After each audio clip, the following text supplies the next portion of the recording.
Oke, setelah kita tahu statistik jumlah soal-soal yang sering muncul, maka kita bisa mulai mengkategorisasi soal-soal matematika yang akan muncul nanti. Misalnya kita bisa clustering atau kelompokkan soal matematika tentang statistik, matematika tentang persamaan kuadrat, dan sebagainya. Nah, sekarang kita kembali lagi ke strategi tadi. Jadi strateginya adalah, setelah kita tahu tentang matematika, strateginya adalah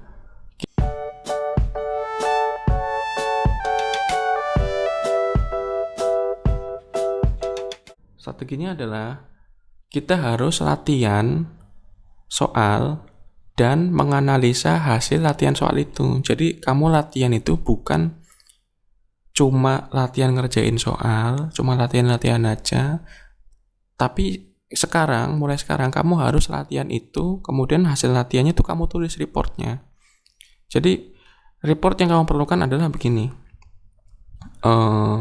Kamu harus bisa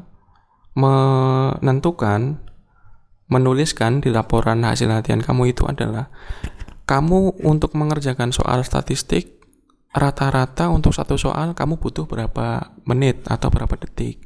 Kemudian untuk mengerjakan soal persamaan kuadrat, kamu membutuhkan waktu rata-rata berapa detik atau berapa menit.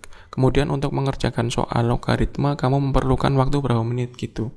Jadi nanti kamu punya report yang jelas nih tentang kemampuan pribadi kamu, karena kemampuan orang kan lain-lain.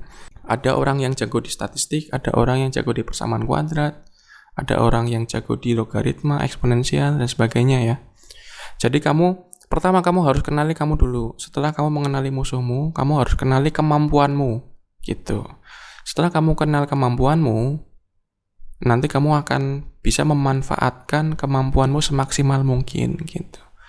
Jadi gimana caranya kita bisa mendapatkan report atau laporan tentang kecepatan kita dalam mengerjakan setiap jenis soal matematika adalah, jadi pertama kita latihannya harus segmented gitu.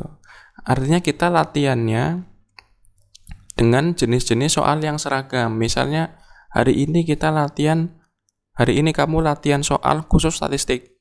Kamu kerjain tuh soal-soal statistik hari ini. Kemudian kamu catat. Kamu bisa pakai timer HP atau kamu bisa pakai alat bantu yang lain lah. Yang penting yang jelas tujuannya adalah mencatat itu. Soal statistik, satu soal kamu dapat 2 menit misalnya.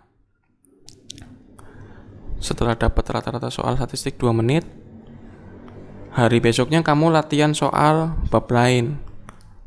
Misalnya logaritma. Kamu latihan lagi tuh logaritma dan kamu catat setiap soalnya memerlukan waktu berapa menit.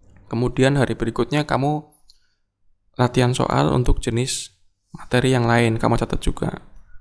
Nah, nanti setelah kamu sudah menyelesaikan kira-kira semua jenis-jenis materi yang akan muncul, semuanya itu kamu sudah punya datanya, nanti kamu jejerkan, kemudian di situ kamu urutkan mana soal-soal yang bisa kamu kerjakan paling cepat gitu. Nah, ketahuan kan? Setelah kamu urutin, ternyata saya paling cepat ngerjain itu di soal persamaan kuadrat gitu. Taruh paling atas.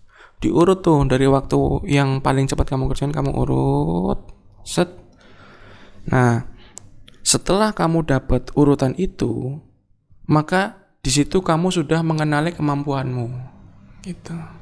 Setelah kamu tahu kemampuanmu, jadi di sini kamu sudah bisa menentukan prioritas jenis soal mana yang akan kamu kerjakan duluan, gitu.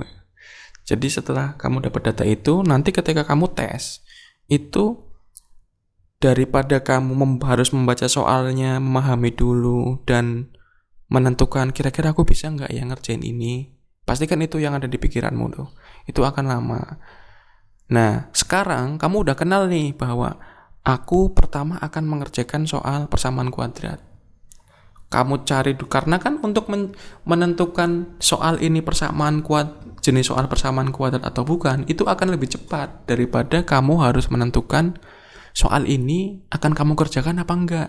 Nah, itu akan lebih lama. Tapi ketika kamu udah punya report tadi, kamu udah kenal, dan kamu udah menentukan bahwa pertama aku akan mengerjakan persamaan kuadrat dulu, itu kamu akan cari dulu nih, di set soal itu persamaan kuadratnya mana, nomor berapa, oh ini bukan, ini bukan, ini bukan, ini dapat, kamu kerjain dulu, cepet, kamu cari lagi persamaan kuadrat, dapat, kerjain lagi, gitu.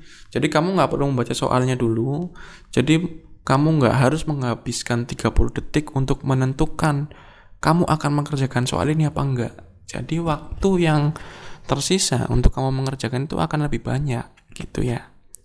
Setelah kamu tahu kemampuan itu, dan begitu caranya tadi ya, dan kamu akan sudah tahu jenis soal apa yang akan kamu kerjakan, selanjutnya tahap latihan berikutnya adalah kamu mengerjakan set soal yang campuran ya, yang udah bentuknya udah tercampur. Jadi awalnya tadi kan kita mengerjakan soal yang sejenis dulu hari per hari. Itu gunanya apa? Itu untuk mendapatkan report ya, untuk mendapatkan laporan ukuran kemampuan diri kita masing-masing. Setelah kita mendapatkan data-data kemampuan diri kita, kita latihan soal yang bentuknya mirip-mirip dengan saat ujian nanti. Yaitu caranya apa? Dengan tryout online misalnya, dengan cari-cari soal, set soal yang udah campuran. Nah, di situ kamu latih tuh kemampuan memilih kamu dan mengerjakan dengan cara tadi. Kamu tentukan prioritas 1, 2, 3, 4, 5 dan seterusnya. Mana yang akan kamu jenis soal mana yang akan kamu kerjakan dulu. Itu. Kamu nanti latihannya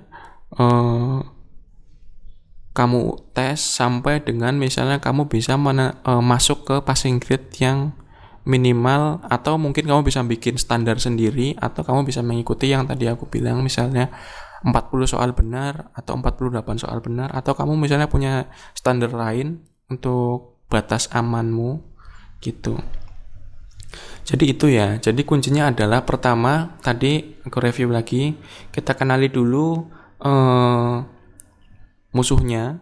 Artinya di sini kita kenali dulu tes matematikanya itu kayak apa, aturan mainnya gimana, jenis-jenis soal yang akan muncul itu secara statistik apa aja, jumlahnya berapa gitu. Kemudian yang kedua, kenali kemampuanmu, kenali kekuatanmu gitu. Caranya gimana? Tadi seperti yang udah saya jelaskan, latihan dulu soal dengan jenis per jenis, kemudian catat waktunya. Jadi jangan cuma latihan-latihan aja, catat waktunya. Karena kita orang statistik itu kalau mau bergerak apa-apa itu membutuhkan data dulu. Nah, ini kamu adalah dalam rangka mendapatkan data diri. Catat waktunya supaya kamu kenal kemampuanmu, sehingga kamu tahu titik mana dari tes matematika ini yang akan kamu serang dulu gitu, yang akan kamu eksploitasi dulu gitu.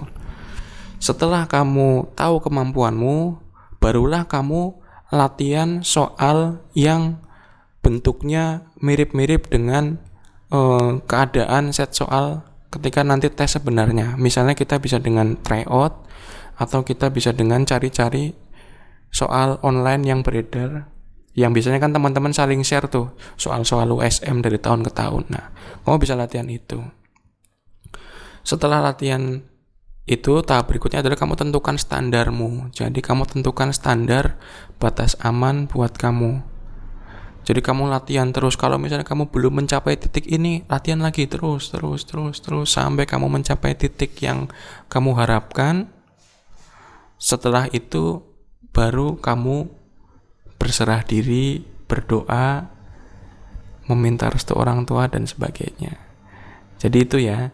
Jadi kuncinya adalah kita harus persiapkan matang-matang ujian ini. Gitu sih. Ya.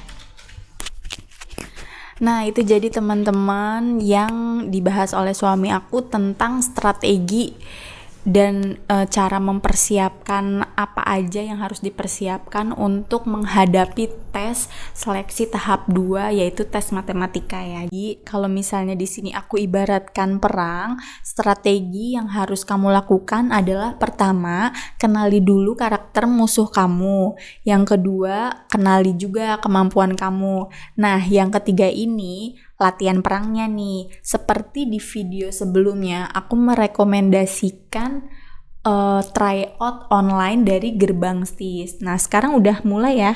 Udah mulai nih, udah bisa.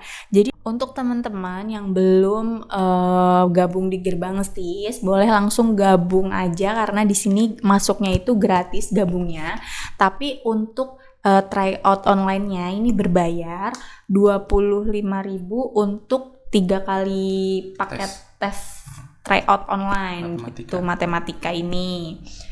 Nah, di video selanjutnya nih kita akan usahakan ajak salah satu pendiri dari Gerbang STIS ini untuk demo tryout matematika ke kalian semua. Jadi teman-teman bisa secara maksimal gali informasi dan strategi untuk mengerjakan atau untuk menghadapi tes tahap 2 ini gitu. Oke.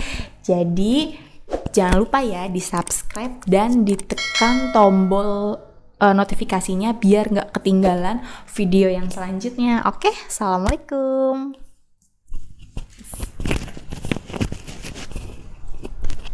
Informasinya, tipe-tipe soalnya, terus apa? Sorry, diulangin. Iya.